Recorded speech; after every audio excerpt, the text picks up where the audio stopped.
Welcome back to the Clinical Athlete Podcast. If you're not familiar with Clinical Athlete, we're a network of healthcare providers, students, and coaches who specialize in the management of athletes. You can find your nearest clinical athlete provider at clinicalathlete.com. We also have the Clinical Athlete Forum, where we discuss and share ideas and resources related to athlete health and performance. So to join the forum or for a potential listing on the Clinical Athlete Directory and for all upcoming seminars, webinars, and events, details can be found on the website. We've got lots of weightlifting and powerlifting certifications coming up in the second half of 2019, so check those out. This podcast can also be found on our website, along with YouTube, iTunes, Google Play, Spotify, Stitcher, and iHeartRadio. And if any of the platforms that you listen to offer the functionality of a rating, go ahead and take 3 seconds and just give us that little 5-star. Bam. Just 3 seconds right now. Do it. Bet you won't. Bet you won't. Thank you. You did it. My name is Quinn Hennick. I'm a doctor of physical therapy in Orange County, California at Clinical Athlete Newport, and I'm joined by Jared Maynard, who is the Clinical Athlete Continuing Education Director and Coordinator and a physiotherapist in Ontario, Canada. He's also a strength coach and runs an online powerlifting coaching company. He is a competitive powerlifter himself, so he walks the walk. What's up, Jared? Not much, man. I'm just feeling a nice little boost from that 5-star rating that you just coerced out of someone. We got at least 1 out of our 6. It's not a bad percentage. And we have John Flagg, who is an athletic trainer and wellness director at Orthopedic and Sports Physical Therapy in White Plains, Maryland. He is the powerlifting, weightlifting, and strongman coach at 301 Strong, which is also in White Plains, and the owner of Rebuild Stronger, which is an online coaching company for strength athletes, online coaching platform. He is also a clinical athlete provider and lead instructor of our newest course, the Clinical Athlete Powerlifting Certification. What's up, John? Nothing much. I'm excited to be here today. It's been a good day off from work, so I'm well rested. Hey, there we go. And we're super excited to welcome to the show competitive powerlifter, powerlifting coach, and founder of Reactive Training Systems, Mike Tuchscherer. And when I say competitive powerlifter, we're talking gold medalist at IPF Worlds and multiple-time national champ, currently coaches many of the strongest powerlifters in the world, both male and female, and he also happens to be, in our biased opinion, one of the great thinkers in the sport. So, Mike, it's an honor to have you. Thanks for being here. Yeah, thanks for inviting me. Good to talk with you guys. So there's a lot of things that we want to get into here about coaching and programming and the athlete's response to training in general. But before we do that, Mike, can you tell our 6 listeners a little bit more about yourself and what's led you up to where you are now, both as an athlete and a coach? Sure. I got into powerlifting like a lot of people do from playing football. You start lifting weights, and I remember it's like the early days of the internet or something, right? So we have the internet at my school, and I'm I remember typing in powerlifting.com just because that was a word that I had heard at some point. And there was a website, and it talked about this sport. And I was like, wow, you can do less than 5 reps on an exercise. You can do 3 reps. Like, that's a thing, and just really introduced me to the sport. And I tell people that I kind of became, at that point, instead of like a football player that powerlifts in the off season, I was a powerlifter that played football in the off season. Like my heart was really in lifting weights, and I was good at it. When I went to the Air Force Academy, they had a powerlifting team. Long story short, I ended up kind of being the de facto coach of that team my second year. And so I've got these guys who are on the team with me that are looking to me to coach them, and so I had to learn by doing. I had quite a bit of experience. I got started at a pretty young age. So I was able to kind of muddle through that, but that's kind of when I got started coaching. I wrote down a lot of the stuff that I was learning through that process. And I originally wanted to just get it published in like Powerlifting USA as like this article series or something, but it kind of grew to the point where I thought, hey, maybe I'll self-publish this as a book. And that became the Reactive Training Manual. And then somebody emailed me and was like, hey, will you coach me online? And I was like, that's a thing? You can do that? Absolutely. And that was kind of the beginning of the online coaching thing that started in For me, it started in about 2008 and took off from there. Since then, I was a high-level competitor and got plugged in with a lot of other high-level competitors and kind of got in the beginning, so got a lot of experience and so on. Things grew and evolved. So I suppose that's kind of the quick version. The RTS manual was the first exposure that I got to you, and I learned a ton just from that. And then I met you in, I think it was 2013, 2014, maybe, at a Juggernaut seminar here in Orange County. And you spoke on auto-regulation. And you could just tell that the way that you thought about this sport was not different in the sense of you were doing anything drastically, but you were a critical thinker, and you were really looking to kind of bring science into training, and for the athlete to kind of take charge of what they're doing. And I really, really appreciated that. And I've followed you closely ever since. And your training philosophy has seemed to evolve over time as you've learned more. At least that's the sense that I get. And with your philosophy now, can you talk about emerging strategies and that concept from your coaching philosophy? What holes you were seeing in the training process that led you to the way that you coach now? Yeah, I would say before 2014 or 15, somewhere in there. I mean, I was programming training pretty much like everyone else. We follow, there's several different periodization models, but they're all kind of the same thing. Like we have linear periodization, and people want to argue over linear versus block. And block is kind of linear that's compressed down into a shorter time scale, and okay, cool. And anyway, if we go back further than that, there was a guy who used to write a blog, a fitness related blog. His name was Matt Perryman, and he wrote a book at one point called Squat Every Day. And this was kind of when powerlifting was going through its Bulgarian style training infatuation, like tends to happen every decade or so.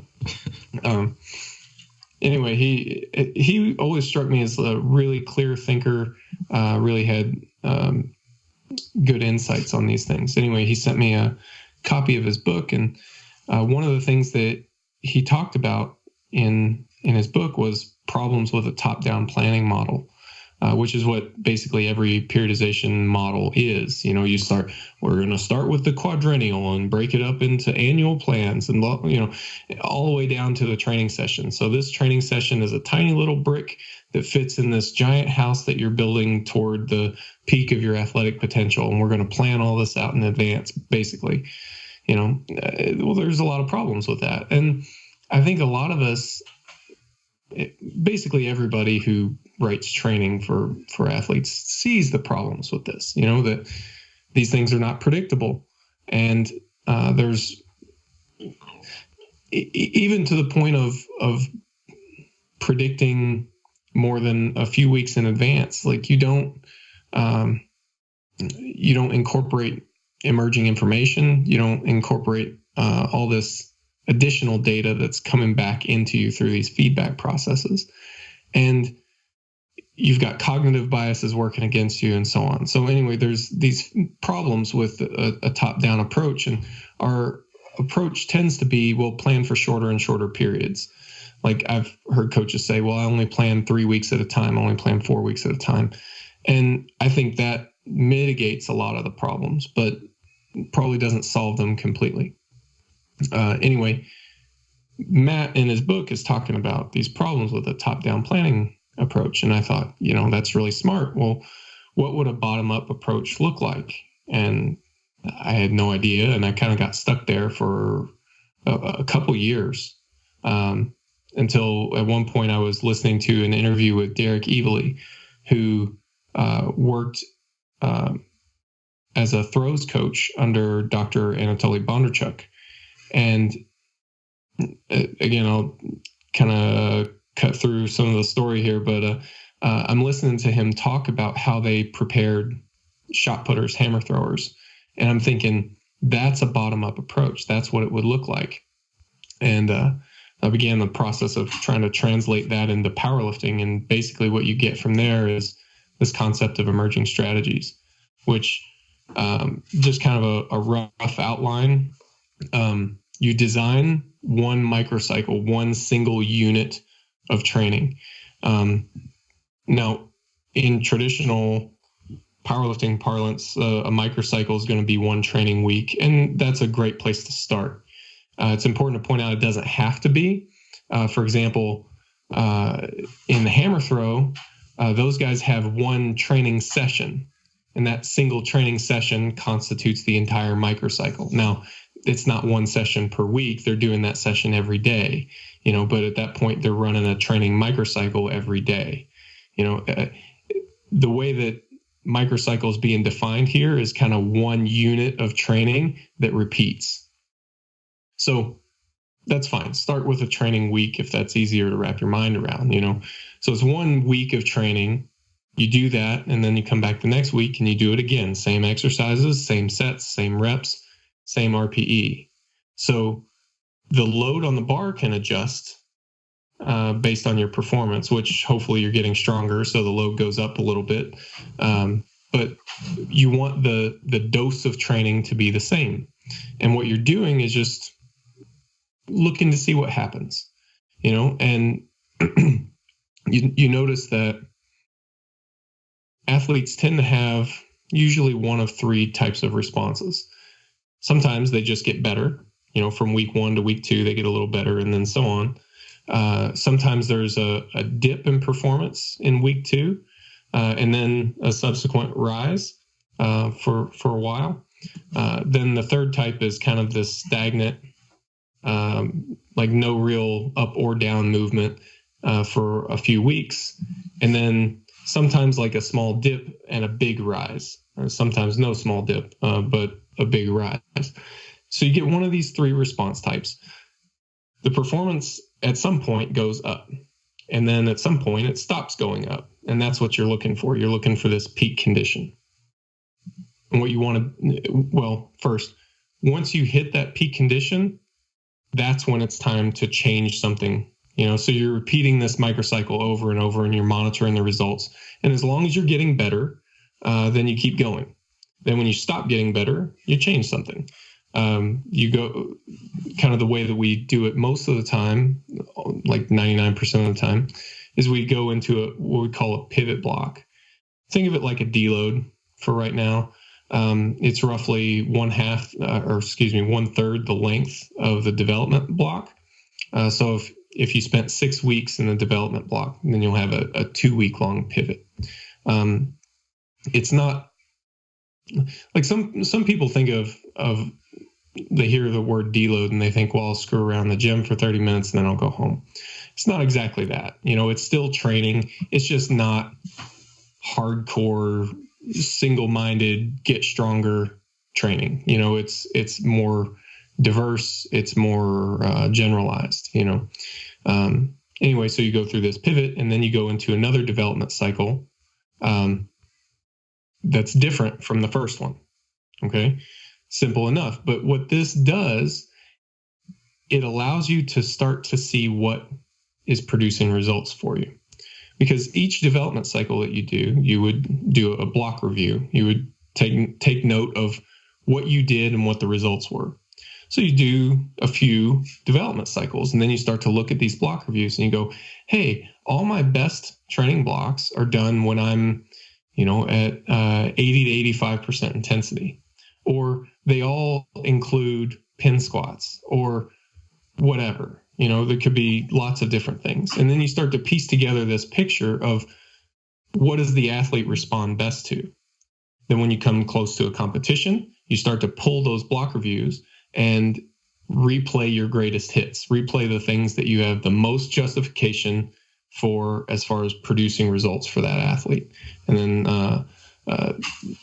that's kind of where the name emerging strategies comes from, because the long-term plan emerges from the short-term plan. There's not really this top-down imposition of what the long term is going to look like. We're just going to let it grow. So I'm going to be selfish in the questions that I ask, because I'm going to ask questions that I've had for you for a while. And if first of all, if people want to learn more about emerging strategies and reactive training systems, you've got one of the best YouTube channels, in my opinion. And you talk about these things thanks. at length, and you dive into specific topics of exercise selection and peaking and what is a pivot block. And you've got an entire one of your seminars, you've got an entire lecture on YouTube. So Mike dives into this stuff for free, and it's all over the internet. So I want to kind of just dive into some of these topics a little bit that you're discussing. You gave us a nice little framework there.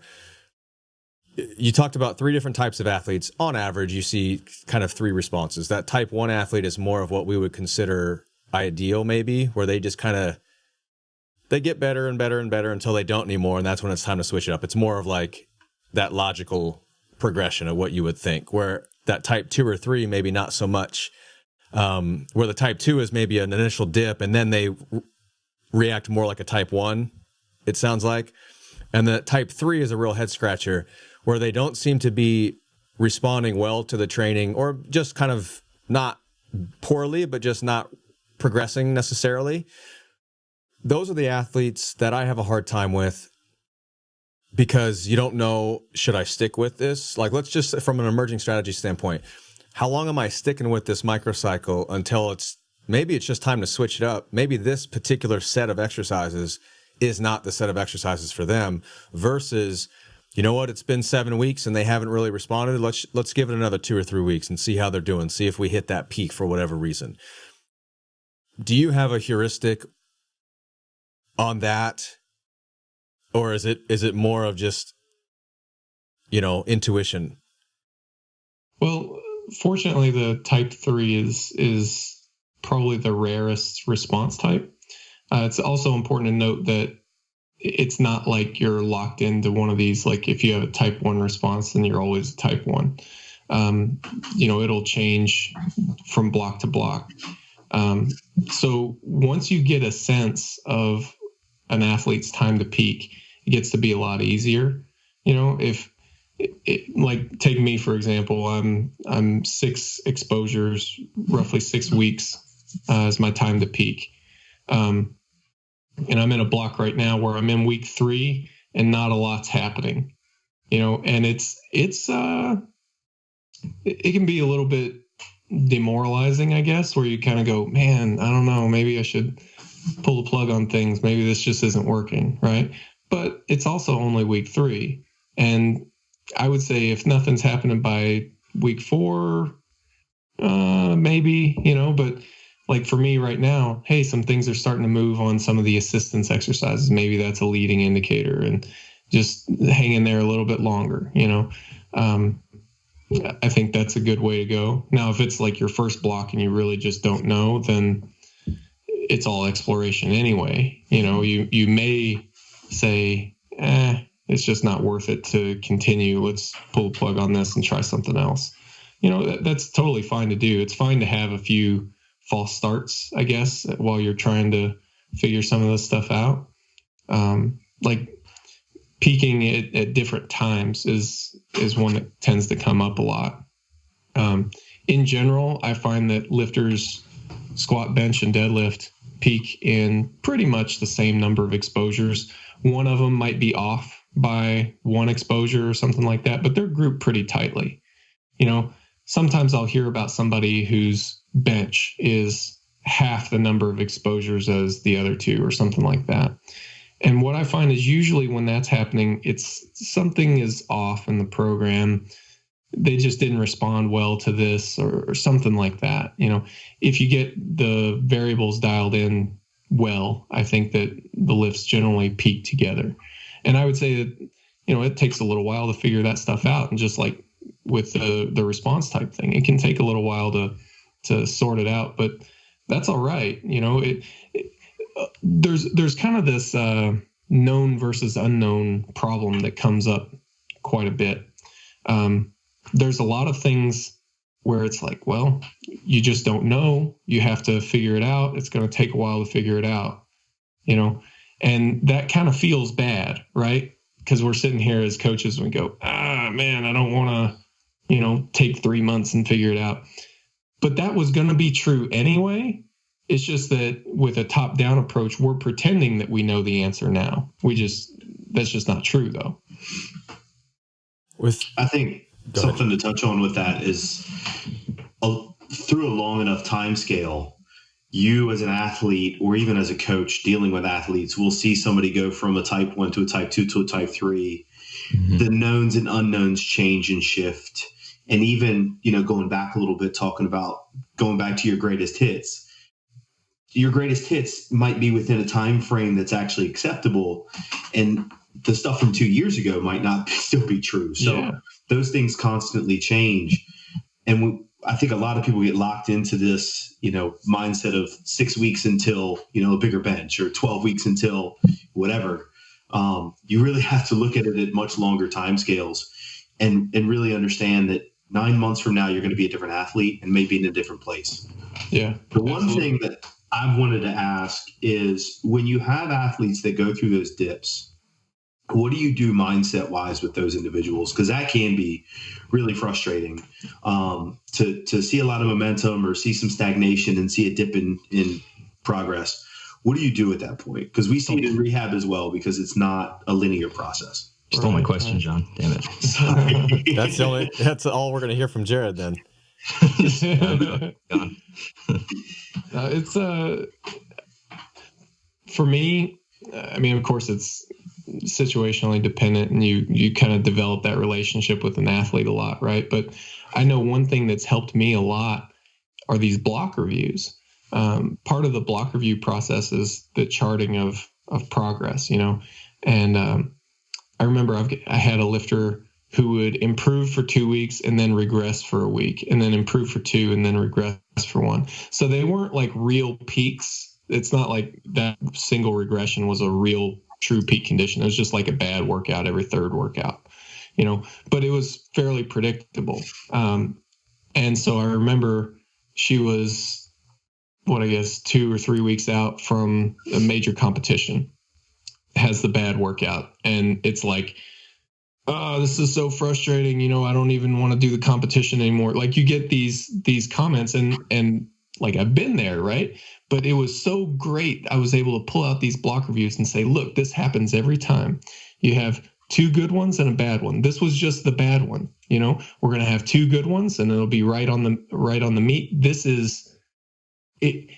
It's like that regression is an indicator now that we're on pace, and that was really, really useful in terms of being able to say, okay, actually, I'm fine, and this is going to be fine. That's a really interesting example, because it sounds like you were able to use that and not spin it, but use it as evidence to support the idea that this is just how things go and we're fine. Right. Do you ever find that it goes the other way, where it almost becomes a bit of a self-fulfilling prophecy? Say if your athlete recognizes that there's this pattern that exists, and then, it's that third workout or that third microcycle, and they're just not pushing themselves as hard, and it just perpetuates that way, when there could be some progress that could potentially be made, but we just don't know. Sure. I haven't noticed that in particular, but I'm sure that's plausible, right? Mm-hmm. One thing I've noticed that's kind of in that direction, we have people track like their feelings of soreness, feelings of fatigue, motivation to train, things like that. Mm-hmm. I think that's useful, especially in a remote environment. You would normally assess these things, just through normal human interaction. So we have a process around it. But sure. I noticed that, like, through this process, that would freak a lot of people out. They would see those numbers in the red, and they just mentally couldn't handle that. So for those people, it's like, maybe this isn't a useful tool, and we'll just kind of get away from that, because it kind of becomes that psychologically damaging kind of thing. Right. I actually want to say that I've been using the RTS training log for probably the better part of a year, coming up on a year now. So thank you very much for making that a free thing. I first found out about that when you were on the Strength Athlete podcast and talking about emerging strategies again. And I think it's been really useful for myself and my coach just to be able to have this amalgamation of data to use and try to make, attempt to try to make sense of certain things, and having those standardized questions allow me just to, I guess, be honest with myself as I'm heading into training sessions, still recognizing that how I feel heading into a session isn't always indicative of what the session might in fact be. And that works both ways. But it also allows my coach a chance to review that. And if he's seeing some data points that are sort of trending for a period of time towards being in the red or just not being as ideal as we want, we're able to have a conversation. And we spoke with Kevin Can not long ago. And he was saying that he uses some very simple questions just to try to keep tabs on things. And if he sees a lot of low ratings, he just tries to have a conversation with the athlete and see what's going on, and see if there are factors that can be controlled. And interestingly enough, well, actually I told Kevin this, and I'll tell you too, but between you and he, I think you're probably two of the most influential coaches that have sort of been shaping my thought as a coach and a clinician as of late. And a few of my own lifters in the last, say, month, I've been talking to them more about how we feel isn't always, a great indicator, again, of performance. We want to pay attention to it because as humans, we're not just a collection of tissues. I think we're all that, plus our expectations and all of that stuff. One lifter a couple of weeks ago said he felt like shit all week, and he set like 2 or 3 PRs, and that's been continuing the last couple of weeks, and I've sort of tried to not to make him expect this to stop at some point. It will. It'd be great if we could ride this out forever, but just to say that, hey, there might be a dip at some point, and that's okay. That's part of the process. But also to let him know that this is a great example of what can happen. You might not feel great, but just go in, and we'll make smart decisions based on what's there, and we might be pleasantly surprised. Yeah. No, right on. I mean, the attempt to predict performance before you go into the gym. I mean, I haven't found anything that is anything like a reliable indicator. It's just at this point, like, it's not even worth trying, I don't think. Yeah. That's honestly why I have a hard time even with the wellness questionnaires. Yeah. So I find that my response is the same. It's like, all right, well, let's start warming up and see how you feel. Because of Jared's exact thing. Coming into the gym, you feel like crap, and it ends up being a great day, and it goes the other way too. You come to the gym and everything's spot on. You're like, I'm going to crush it today. And as soon as you start working up in your warm-ups, it's like, whoa, just ain't happening, that's a conversation I had with another clinician, and he actually brought up a good point, is maybe the questionnaire is just something to keep the athlete cognizant of their training process as well. If we ask, how's your sleep, rate your nutrition, rate how you feel. And if they're rating how they feel a certain way, and they're also rating their sleep and their nutrition a certain way, maybe I don't have to say anything. Maybe I can just be like, you know what I'm going to say. So I think there's some merit in that as well. Mike, the time to peak is a question I have for you. Do you find that is consistent, relatively consistent on average for a particular lifter from microcycle to microcycle, kind of across their training career, even though microcycles could be drastically different in regards to exercise variation? Yeah. So the time to peak does seem to be pretty stable. Although we were just having a conversation about this with some of the other coaches, and we have noticed that over a long period of time, like multiple years, there does seem to be a shortening that happens. Usually not a lot, usually a week, or one exposure. Sometimes two, when we've had outliers from that, but It does. Maybe there might be an exposure or a shortening that happens on a long enough timeline, but in general, yeah, it's pretty stable. As long as the difficulty of the program is pretty consistent. Like if you really crank up the difficulty of your program, then you have recovery issues, so you peak early. But that's not even really a peak in terms of.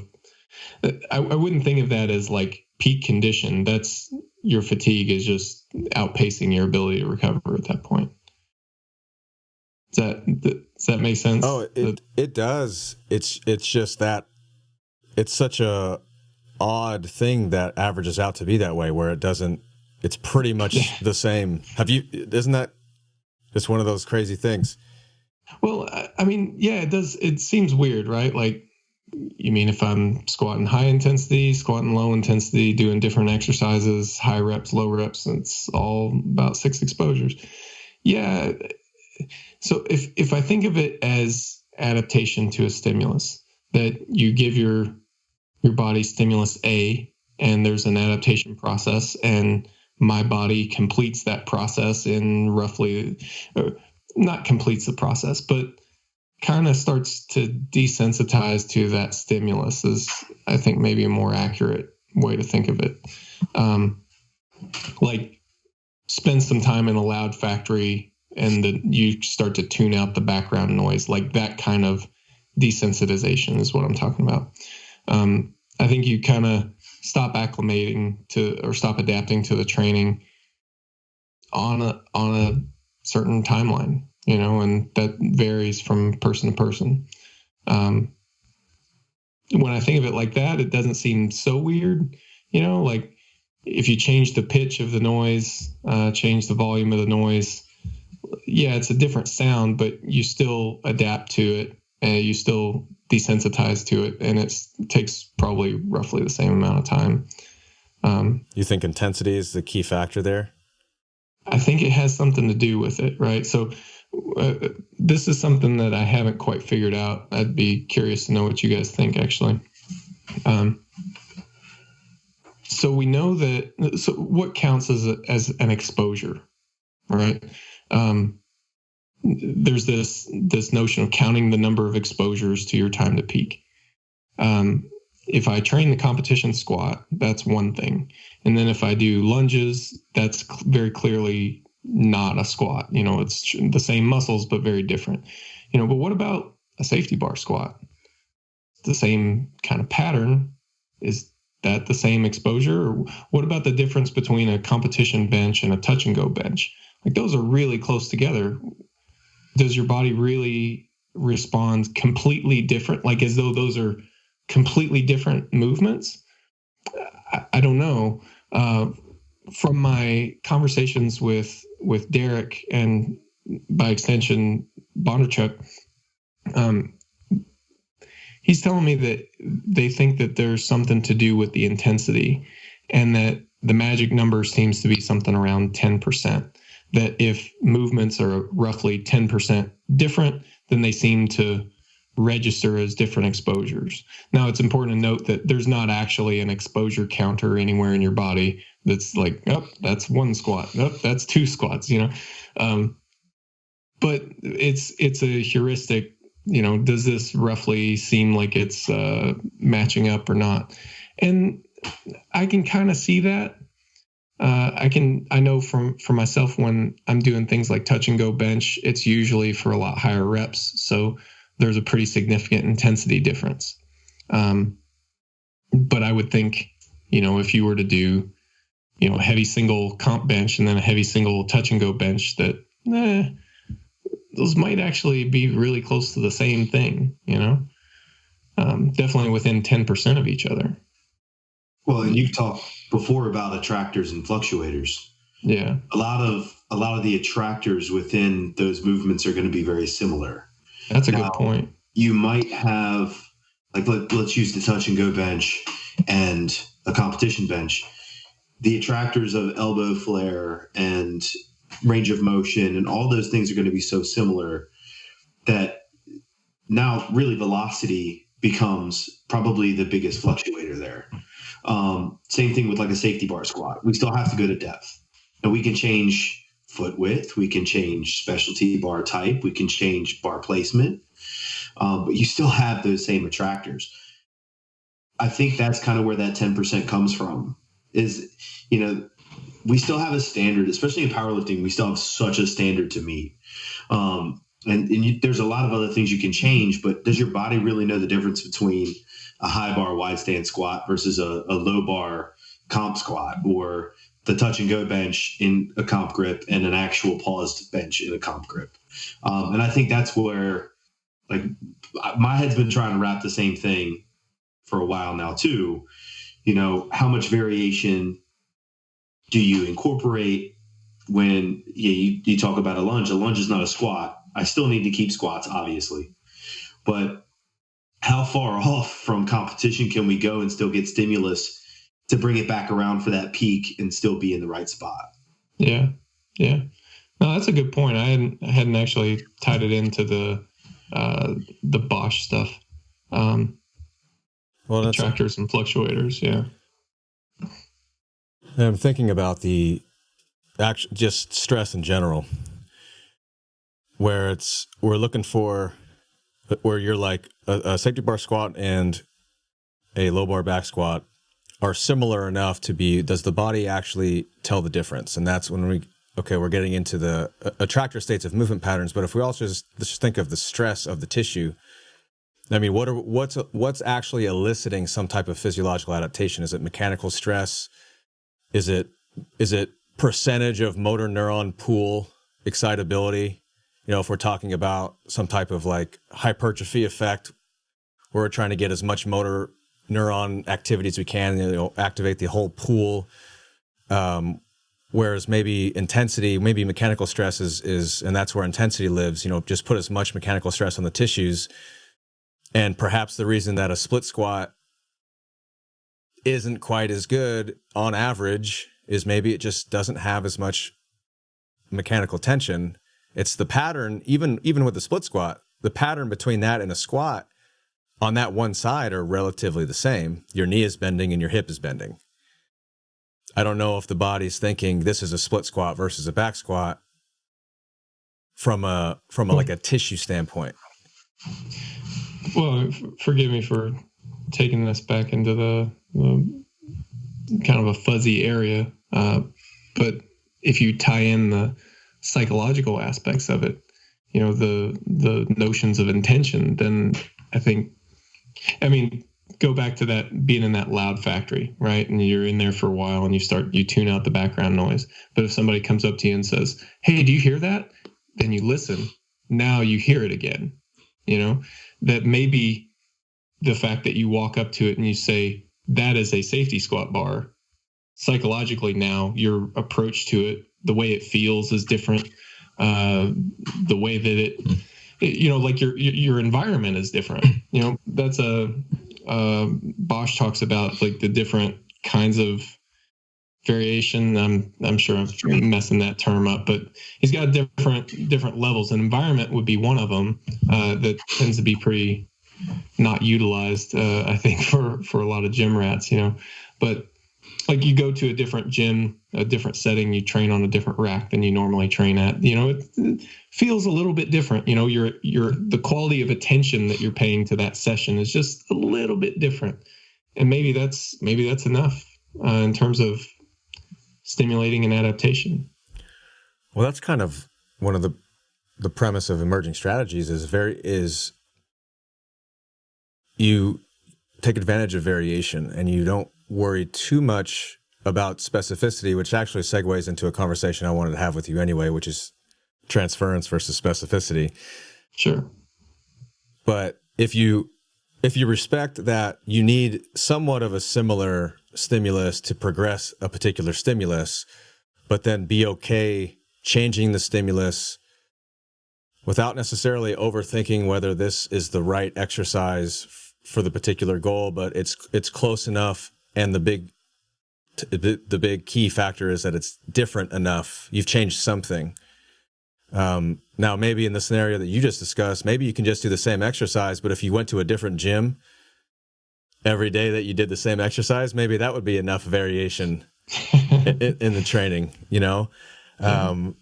But because people usually go to the same gym and they use a similar rack and they're around similar people, then we switch up the exercises, and that's the varied stimulus or something like that. But part of the thing with, I think, people pushing away from emergent strategies are saying, oh, that's different, is the variation of it, and saying, well, we need to taper into specificity as we get closer to competition, because specificity is king. And in order to get good at the thing, we have to do more of the thing. So if it's powerlifting, we have to do heavier 1 rep max squats. We got to get used to that. And can you talk a little bit about what you think about that and tie that into the idea of transference versus specificity? Sure. I think that if that is true, if doing heavier squats or more specific training, anything like that, makes you better at your chosen task, then yeah, absolutely do that. But I have found that is not true for everybody. It's true most of the time for most people, and I think that's why it's the standard way of progressing in powerlifting, because it is true if it was wrong most of the time, we would have figured that out by now. But if you're one of the people that it's wrong for, then that's important to you. You know, my classic example of this is I had a guy, I worked with him for years before emerging strategies was a thing. And we train in the typical way. He would always, and it sounds obvious when I frame it this way, but I don't know any other way to frame it. But as we would approach a competition, he would always kind of get beat up, and the results would always fizzle as we would get close to the competition. It was really frustrating. And, you know, you think, well, what do you do about that? You know, well, you try to tweak things here and there, but you have this paradigm that you're not even really aware of, that, well, as I approach the competition, of course the intensity has to go up. Like, we're not even questioning that aspect of programming. It's assumed to be true. But when we started doing the emerging strategy stuff, the obvious observation at that point is that it's directly tied to whenever we do these high intensity blocks. If we stick to like middle intensity zones, he just gets stronger. He doesn't get beat up. He just gets stronger. And so we said, well, if training at high intensity makes you worse, then why would we do that right before the competition? You know? And when you frame it like that, it's like, well, of course, you know, why would you? So we sent him into a competition, having done nothing heavier than a set of 6 at a 9 RPE, which is, you know, 83 or so %. He did nothing heavier than 83% that whole block. Attempt selection was a little bit nerve-wracking because he hadn't touched any of those heavier weights. We're basing this purely on estimates, which we had a lot of data, so we had reasonable faith in our estimates, but it's still nerve-wracking. But he came away with some big PRs from that. And then from there, we said, well, how can we improve on this idea a little bit? What if we just had 1 or 2 sessions of a high intensity? Is that enough for us to benchmark where we're at without you getting beat up? And for him, it was, you know, so you just kind of, you use this as a tool to navigate the path and solve problems that you see come up. You know, for him, that was really important. You know, the specificity wasn't working out, so we opted for whatever was working. And I still think over the long enough timeline, even if you are one of those individuals where a more linear approach works a lot, there will be a time where that slows down and you have to start thinking about things like this, where you have to incorporate a little bit of change and a little bit of variation to stimulate more growth. And then you can go right back to what you were doing before. The problem is, in our adages, right? Like we even say like nothing works forever, but everything works we don't for apply that to like our most deeply held, you know, dogma about what training is. You know, well, I've got to train 4 days a week because that's how a powerlifter trains. Like, we don't apply that to, like, and like, I see it even in things that I do. Like, I write these different strategies, and I look at them. If I look at them all as a whole, like, I see how they're all related to each other. And I think there's something that's going to stagnate in that. You've got to get, and you see it with athletes that, athletes working with Coach A, quits and goes with Coach B, and they get a boost in their result. Another athlete's working with Coach B, quits and goes with Coach A, gets a boost in the result. So it's not that one coach is better than the other. Maybe it's the change itself, the fact that it's a different system, the fact that it's breaking those molds of all these things that, that's just how we do it, Mentally too. You got somebody new telling you something, you're going to listen a little bit more. Reinvigorated a little bit. Well, I'm starting to think that that's it, that I'm starting to think that there's maybe a lot more to this attentional quality, like, think of it this way. Like, if you squat on Monday, and every week you come in, you squat on Monday, and okay, we're going to change the exercises, we're going to change the protocols and all this, but every Monday is squat day, What if it's not? What if you come in and deadlift on Monday? Well, that's different, or what if, your training is always percentage based? Well, now it's RPE based. What if it's, or vice versa? It doesn't even matter.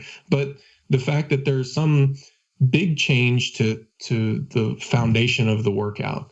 It's not the load on the body, the stress on the body is different, but you have to pay attention differently because things are different now. The rules that you're using to make these choices are different. And now it's not autopilot. You have to directly pay attention to it. And I think maybe that's a thing that is stimulating in itself. I've been having a hard time making a distinction. I think we dichotomize like motor skill acquisition and also just physiological adaptation of strength. We almost kind of separate those things. But now more and more I'm starting to think of strength as a skill itself. And the way that you're describing it is like, it's not just, and you just said it, it's not just about the mechanical stress. It's also about your attention. And if we're automatic with things, my understanding of automaticity is when you become fully automated, you're no longer learning. You're just bringing what you have to the table and you're working with that. Now, maybe you're world class and what you're bringing on an automatic scale is top notch and it's going to crush everybody else's. But if you want to pull back and hone in on a particular skill or whatever, or a strategy, you have to back up a little bit and put more deliberate practice into it. And then that becomes automatic, and that levels up your automaticity or whatever that attractor is. And so maybe what you just described is kind of that in strength training, where you pull back enough to where now you have to pay attention, be a little bit more deliberate with what you're doing in your practice. And then that you build, that starts to be a little bit automatic. And maybe in this case, automatic means leveling off or hitting that peak, pull back again, have to pay attention because it's new. Boom, boom, boom. I don't know. I think you see this with lifters and technique. There's kind of this perception among novice and intermediate lifters that at some point you achieve this technical perfection and that it's automatic. You don't even think about it anymore. But the people that I know who've been doing this the longest still tinker with their technique. What if I turn my foot a little bit more this way or that way? Oh, no, that felt worse, so I'll go back to the other way of doing it. Like, they still are paying attention to that stuff, and they're still tinkering with it. It's never complete, and I think that process of always revisiting, always paying attention, because like you said, John, like the stuff that you learned 2 years ago may not apply anymore. It used to hurt when I do this. Maybe it doesn't hurt anymore, there's so many different things that can happen, and you've got to just revisit the territory. The territory is changing, and if you're only looking at your map, you've got to refresh the map. You see that with weightlifting a lot, as far as tinkering with their movement patterns. we'll have lifters say, my front squat and my back squat stance are different. My snatch and my clean and jerk start positions are different. And it's almost perceived as a problem. And, we'll watch the movements. If we deem it that it's sustainable and something that they can work with, we're like, cool, just kind of let your body run with it. And we'll maybe throw that expectation in that it just shifted to a more narrow stance for this block. Don't be surprised if it reverts back to a wider stance at some point for whatever reason. And it's just doing what it does. I think it's the drastic changes over time that, like, if you come into a new coach and they're like completely change your technique in a very drastic way, maybe that's not necessarily what we're looking for, but it's like your body starts to just find solutions and self-organize itself over time. Cool. Yeah. Yeah, because the changing coach is just like an environmental constraint. I mean, just like we're talking about a change in a gym or change in a particular type of movement, you see that and it forces the brain to create another solution. And it's just adding different constraints through time. Awesome. Thanks again, Mike. And thanks, Jared and John, for being on. And we'll see you guys next time or something like that. Yeah. Yeah, it was great, man. Yeah, good to talk with you guys.